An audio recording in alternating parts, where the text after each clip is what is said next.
Debo de reconocerle su actitud de conducir con equilibrio, con mesura, la mesa directiva en estas sesiones, que cuando observaba azorado y escuchaba indignado los reclamos de una minoría que me preocupa, que se está convirtiendo rápidamente y transformando en una minoría vociferante, me traía a la memoria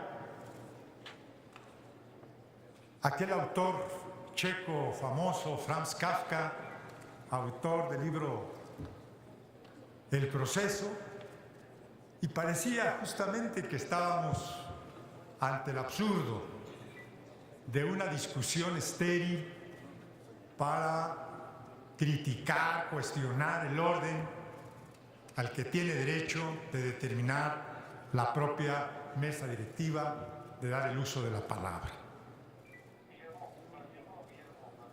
Yo creo que si Kafka estuviera aquí se inspiraría en la oposición para escribir la segunda parte del proceso, de ese proceso judicial que no conduce a ningún lado. Y creo que también estaría aquí, ya no tan sorprendido de escucharlos porque los conoció, el llamado padre del surrealismo, André Breton, cuando dijo que este era un país surrealista. Y hoy no se sorprendería del surrealismo, de la política, de una oposición que no acepta, que no digiere el lugar en el que lo ha colocado política y electoralmente el pueblo de México. Son una oposición que se niega a aceptar esos resultados, inventando violaciones a la legalidad que no existen. Y no existen porque esta mayoría, aquí representada por la voluntad mayoritaria de los ciudadanos, es respetuosa de la legalidad, de las normas que rigen la vida interna del Congreso, de la representatividad y de la pluralidad que lo conforman, así como también aplica esta mayoría la legalidad para la proporcionalidad que aquí se ha explicado amplia y detalladamente. Pero es que también estamos frente a aquellos que yo creía todavía ilusamente que después de haber detentado el poder junto con sus aliados y haber fracasado durante muchos sexenios, habrían aprendido la lección de las urnas y del pueblo. Pero me he equivocado, porque no quieren asumir lo que son y siguen siendo el reflejo de aquello que ellos sí estuvieron acostumbrados con una práctica reiterada a aplicar: los fraudes en las elecciones electorales y avasallar y aplastar a la oposición que en desventaja competía y llegaba a los órganos legislativos aplastando y burlándose, y hoy vienen aquí a tratar de darnos lecciones de ética política, de derecho constitucional, de legalidad, de moral, cuando no tienen absolutamente ni una pizca. Creo que aún es válido y sigue teniendo razón aquel escritor, relatista, fabulista y cuentista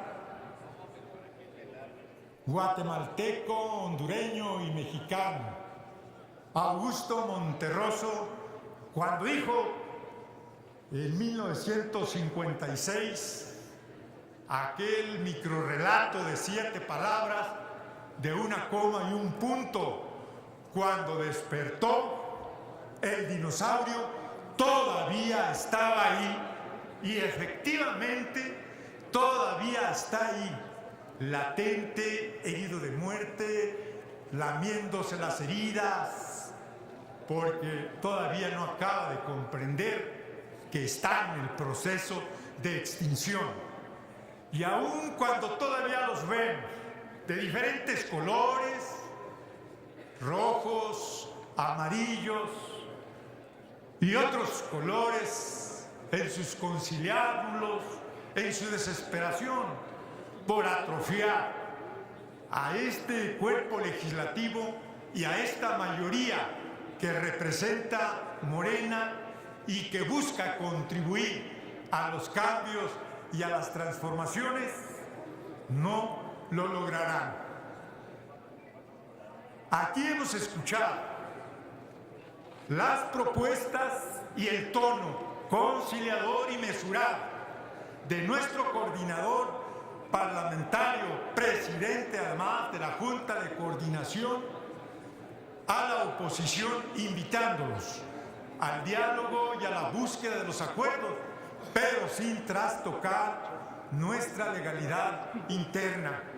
Y como respuesta hemos escuchado las voces de esa minoría vociferante que viene aquí a la tribuna a acusarnos de ser una mayoría intolerante, autoritaria y hasta con afanes maniqueístas de dar nombres de quiénes son los buenos y quiénes son los malos. No nos equivoquemos ni se equivoquen, compañeras y compañeros de los partidos minoritarios de la oposición. México ha cambiado, ha hablado, ha dado un mandato para cambiar y transformar al sistema político mexicano. Ha legitimado como nunca se había visto en la historia política de nuestro país al licenciado Andrés Manuel López Obrador y ha extendido también un voto mayoritario en ambas cámaras a quienes somos parte de este gran movimiento representado por las siglas del Partido Morena, de Encuentro Social, del Partido del Trabajo. Está abierta la disposición para el diálogo, para el acuerdo, pero no pretender buscar tener una sobrerepresentación que no tienen ni afuera ni adentro. Vamos a defender con la ley en la mano el derecho que nos otorga la ley y que nos otorgó el pueblo. Somos la mayoría y acostúmbrense a ello. Esa mayoría es tolerante y es respetuosa, pero no es dejada y les vamos a contestar y vamos a proceder. Sí, vamos a estar 6 años, senadoras y senadores de la oposición, aquí en el Senado como en la Cámara de Diputados, y habrá que acostumbrarse a respetar a la mayoría, como ustedes que estuvieron aliados con un partido hegemónico, ese sí autoritario, ese sí dictatorial, ese sí fraudulento, que no escuchaba, que no veía a la oposición y que ni siquiera le permitía en muchos casos hacer uso de la tribuna porque hacía uso de su mayoría para avasallarla. Y aquí se les ha escuchado y se les ha respetado.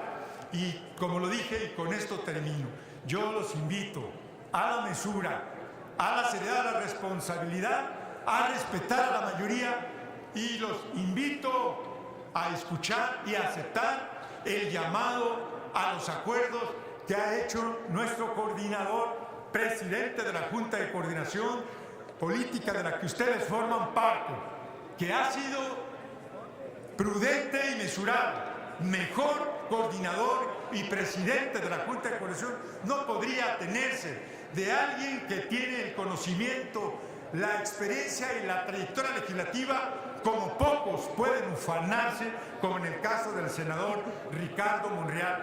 Tómenle la palabra y tómenos la palabra a los que somos la mayoría política en el Senado de la República. Senador Arias, la senadora Claudia Anaya quiere hacerle una pregunta. Si usted, la Claudia Anaya, del Grupo Parlamentario del PRI. Con mucho gusto, senadora, con mucho gusto, presidenta. Sonido, por favor. Senador, una pregunta. Usted que fue priista durante tantos años, incluso presidente del PRI en Michoacán, ¿fue dictatorial y usted fue tramposo para organizar elecciones? Sería mi pregunta. Muchas gracias. Muchas gracias por su pregunta, es muy importante.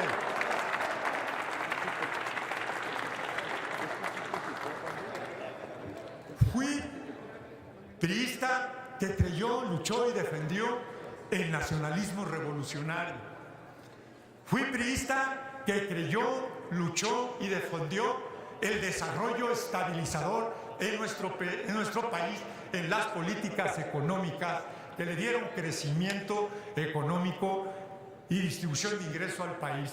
Fui defensor del estado de bienestar y jamás, ni como presidente del PRI, ni como militante que fui, jamás nadie podrá probarme y acusarme de haberme prestado a los fraudes electorales de su partido, de muchos dirigentes justamente aquí presentes.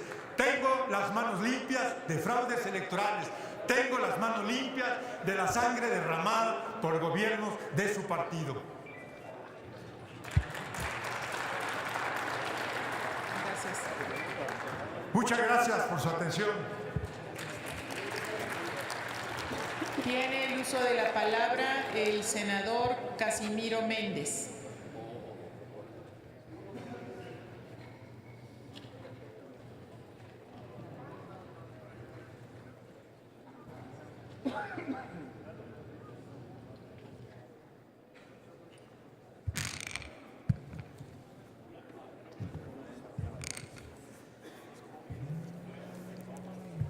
Con su venia, compañera presidenta, antes de ser senador de la República fui maestro frente a grupo. Créanme que jamás he vivido de la política